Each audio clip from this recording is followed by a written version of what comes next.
Hi, and welcome to Therapist Thursdays.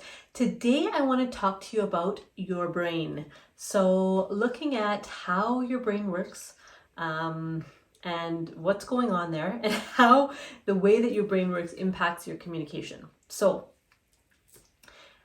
I'd invite you to do a little experiment with me. And this is something that I often have my clients do just to get a real visceral experience of what's happening in our brain. I actually learned this from, I don't remember the person's name, but he had come to give a talk on neuroscience many, many years ago. And he kind of took these really complicated concepts and simplified them right down.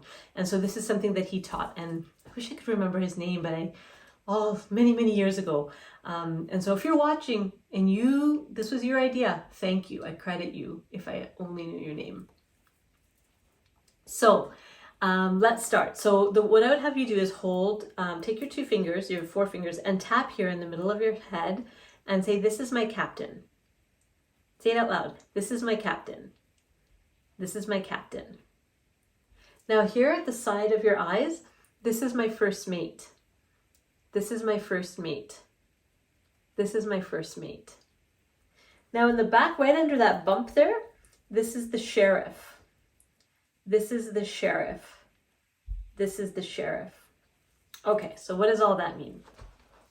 Your captain, that is the part of your brain that does your executive functioning. So it looks out over the horizon. It can sail the ship in a clear path. It can see, it can manage obstacles way before they get close. It can make good decisions. It can say the right things to the right people. The captain is the cool, calm, collected version of you. That's the captain. They're also called the prefrontal cortex. Really great at decision making, logical, reasonable. That's the captain. Then there's the first mate. The first mate, its only job is to scan for danger. That's its only job. So it looks out at the horizon and it looks for shadows, and if it sees a shadow, it takes that information and then it has a choice to make. Either the first mate sends that information to the captain for problem solving, or the first mate will send that information to the sheriff to keep you alive. Okay, so remember that the first mate is designed to look for danger. It's the limbic system. It's our fear response. That's its design. What it's going to do is it's going to be kind of stimulated, and then a decision has to be made. Is this something to be afraid of that I need to call the sheriff, or is this something the captain can handle? Now, why is that interesting? Well, if you're somebody who has experienced significant trauma in your early years, or there was a lot of violence and yelling in your household, or things were just really unpredictable and unsafe for you, either at school or at home, then what happens is that your first mate and your captain, they don't really have a very good relationship, if at all. What happens is your first mate becomes really good friends with the sheriff, because the sheriff's job, remember, is just to keep you alive. That's the oldest part of the brain. It's the reptilian brain, and its job is just your basic functioning so that you stay alive. So when the sheriff's in charge, what happens is everything else shuts down. You've heard about fight, flight, freeze, and fawn probably by now. Fight, flight is the sheriff. Fight, flight is the sheriff. Freeze and fawn are also, to a degree, the sheriff. It's a little bit more complicated, but they take more energy, more effort, and it's relational. Fawn especially is relational, where you're trying to make sure that the other person's okay. But the fight, flight, freeze is the sheriff. It's like going to keep you alive. So why would we do that? Why would we shift into the sheriff? Well, when you're 3 years old and you hear shouting between your caregivers, who are really going to keep you alive if there's ever a tiger, you have to have some sort of a response. And if you can't be soothed and comforted by another adult, then the sheriff takes over.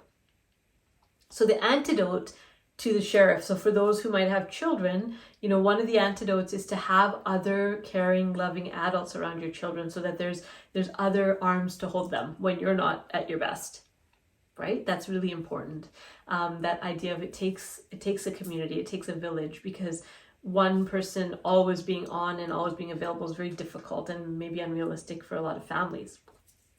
So when the sheriff takes over, it's fight or flight or freeze. And what the sheriff's going to do is just keep you alive, which means you're going to say things that you didn't mean to say. You might get aggressive, physically or verbally aggressive. You may disengage, silent treatment, the stonewalling, or you might just be like stunned like a deer in headlights and not really know what to do next. For most of us, when these things are happening, there's a physiological response. For almost everybody, you'll feel something in your body. You might not notice it, or you may not have noticed it till now, but I would invite you the next time your sheriff wakes up and there's that, notice what it feels like in your body. So for some people, your heart will race really hard. For others, they might get sweaty palms, or my ears turn red. I get really hot. I feel like a pounding in my head. Some people feel like shivery or cold. Some people have a nauseous feeling in their stomach. Something physiological will happen because the sheriff is actually releasing hormones into your body to get you prepared to fight or run from the tiger. If fighting doesn't work, if running doesn't work, then you're going to play dead. Now, I would invite you to think about your own team up here and what's their relationships. Is your first mate pretty good at enlisting the captain, or is your first mate generally going and enlisting the sheriff? If that's happening, you're actually creating this flood of hormones in your body, stress hormones, that are eating away, that are actually taking a toll on your body. So one of the things that we do in therapy is we actually help people strengthen their relationship between their first mate and their captain. And we strengthen the captain. We give the captain a job and a purpose. So one of the ways you can do that is anything creative, right? Anything creative will strengthen your captain. Reading strengthens your captain. Listening to music, some types of exercise and things like yoga can strengthen your captain as far as concentration and precision. Socializing strengthens your captain in a safe and easygoing. Laughter, those types of things and social engagement really help soothe the brain, actually.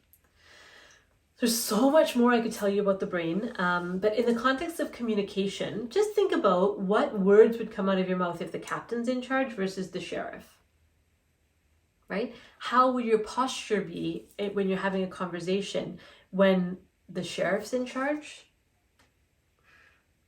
Or the captain, a little bit more open and more receptive, right?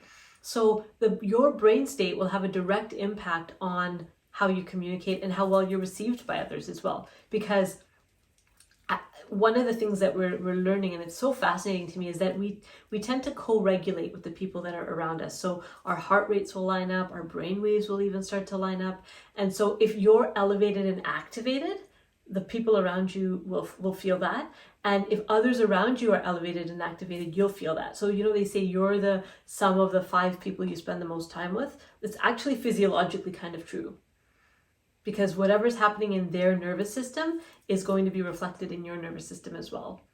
And so, thinking about this as far as implementing, think about what you need to do to strengthen the relationship between your captain and your first mate. And are there people in your life that constantly activate the sheriff, or situations in your life where you're constantly in that sheriff space? And what could you do to mitigate that a little bit? What could you do to change that? Simple trick. Breathing, box breathing, counted breath, slow inhale with a pause, exhale with a pause, holding the exhale a little bit longer than the inhale. All of these things are things to calm down the nervous system and get your captain back on board. So there you are, our quick dive into neuroscience, and we'll see you next time. Bye.